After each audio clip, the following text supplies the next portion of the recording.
नमस्कार दोस्तों, तूली the vlogger में आप सबका फिर से स्वागत है। दोस्तों आज के इस वीडियो में मैं आप लोगों को बताने वाली हूँ कि समस्याओं से निकलना मुश्किल हो जाता है कभी कभी, और इसी क्षण में हमारा दिमाग काम नहीं करता है या फिर उसमें पूजा पाठ ध्यान ये सारी चीज़ों पे हमारा मन नहीं बैठता है। लेकिन अगर आप इन सारी चीज़ों में मन बैठाते हैं, यानी कि कितना भी कठिन समय क्यों ना हो, लेकिन अगर आपने अपनी आस्था, अपने कर्म और अपनी पूजा पाठ अगर नहीं छोड़ते हैं तो डेफिनेटली उसका एक मिरेकुलस रिजल्ट सामने आता है।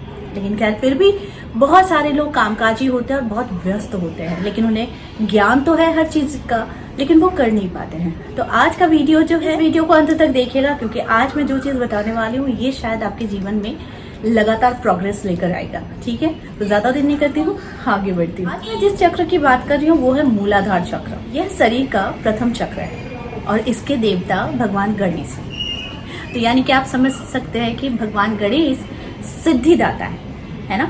तो आपके जीवन में रिद्धि सिद्धि इन सारी चीजों को जो लेकर आता है वो है भगवान गणेश। तो यानी कि आपका मूलाधार चक्र भी वैसा ही पावरफुल है जो आपके जीवन में कंटिन्यूअसली एक पॉजिटिव एनर्जी का फ्लो कराता है। जो भी चाहते हैं, वो भौतिक सुख हो, वो आध्यात्मिक सुख हो, वो सारी चीजों को मूलाधार चक्र ही आपके जीवन में लेकर आता है। मूलाधार यानी दो शब्दों से मिलकर बना है, एक मूल प्लस आधार। मूल अर्थात जड़ और आधार यानी कि वो नींव है।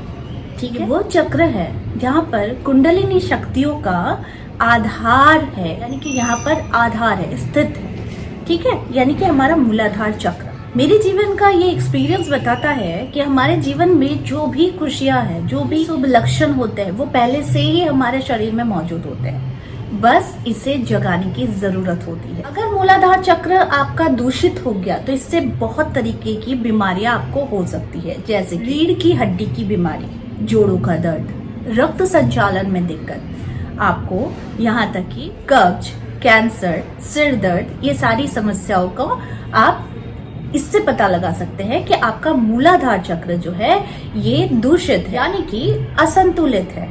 तो इसे संतुलित करने के लिए हमें अपने जीवन में, यानी कि अगर इन सारी समस्याओं से भी हमें छुटकारा चाहिए, जीवन में भौतिक सुखों की अनुभूति चाहिए, आध्यात्मिक सुखों की अनुभूति चाहिए, तो मूलाधार चक्र का संतुलित होना अति आवश्यक बन जाता है। मूलाधार अगर आपका असंतुलित है तो जीवन में संतुलन भी नहीं रहता है।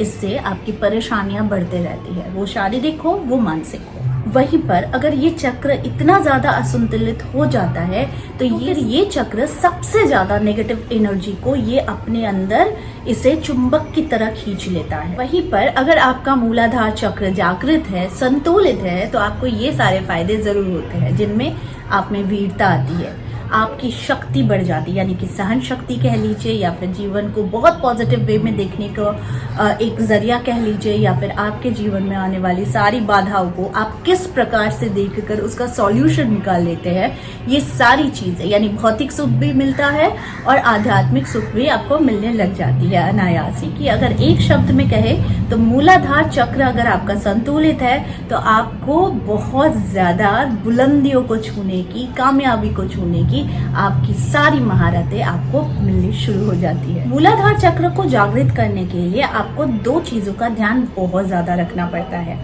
इस चक्र को जागृत करने के लिए बहुत ज्यादा संभोग करना, अत्यधिक नशे में रहना, या फिर भौतिक सुखों के प्रति एक लालच पैदा करना, इससे आपको बचना चाहिए। क्योंकि अगर आप इससे बचते हैं तो ही जाकर आपके मूलाधार चक्र को आप असंतुलित से संतुलित बना सकते हैं। इस चक्र को जागृत करने के लिए पहले तो आपको प्राणायाम करना होगा, और इस चक्र का कलर होता है लाल। प्राणायाम करने के बाद आपके ध्यान को सीधे आपको मूलाधार चक्र के वहां पर आपको लेकर जाना होगा, यानी आपका ध्यान सीधे सीधे मूलाधार चक्र पर होना चाहिए, जिसका रंग लाल आभा के समान प्रतीत हो रहा हो। आपको उस स्थान पर आपको ध्यान ले जाना है। उसके बाद आपको लम मंत्र का उच्चारण करना है। ये मूलाधार चक्र का बीज मंत्र है। जब आप लम कह के गहरी सांस भरते हैं और म कह के जब आप सांस छोड़ते हैं तो ये धीरे धीरे धीरे धीरे पहले दिन, दूसरे दिन, तीसरे दिन, चौथे दिन ऐसा करते करते वो आपके शरीर में उसकी ऊर्जा जमनी शुरू हो जाती है।